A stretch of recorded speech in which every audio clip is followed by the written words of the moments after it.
Elle était aux commandes du bus 32 incendié à Marseille en 2006, Dani Fernandez est aujourd'hui en invalidité. Ces faits, en 2006, avaient fait la une de l'actualité, mais près de 20 ans après le drame, elle est aujourd'hui en procédure de divorce. Elle doit donc quitter son logement mi-décembre. Problème, sa retraite est minuscule. Elle risque donc d'être à la rue très prochainement.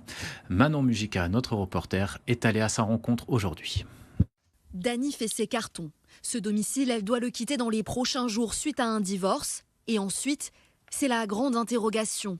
Trouver un logement avec sa petite pension, mission impossible. Ce qui devait être fait ne l'a pas été, donc je n'ai pas touché ce qu'on appelle la prévoyance.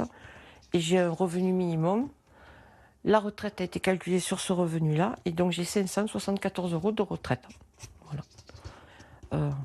Il faut quand même que je précise que ça fait suite à une agression et que moi j'ai rien demandé ce soir-là. Je faisais mon boulot, ma vie a basculé. Sa vie bascule précisément le 28 octobre 2006 vers 21 h. Elle conduit le bus 32 de la RTM, incendié par des jeunes adolescents. Une passagère est grièvement brûlée à plus de 60%. À l'époque, l'affaire fait la une des médias. Dani, elle, reste profondément traumatisée. Le début d'une descente aux enfers. Elle reprend le travail, puis rechute. Tentative de suicide, problèmes familiaux, traitement médical. Aujourd'hui, elle lance un appel à l'aide. Je voulais proposer, quand j'ai l'argent, enfin si ça aboutit bien sûr, de payer un an de loyer, le temps que ma situation se débloque. Voilà. Alors si on peut m'aider de ce côté-là, ou si des propriétaires peuvent le faire, voilà. Et si des personnes m'aident, je m'engage à rembourser l'argent qu'on m'aura prêté. Voilà, la vie c'est ça.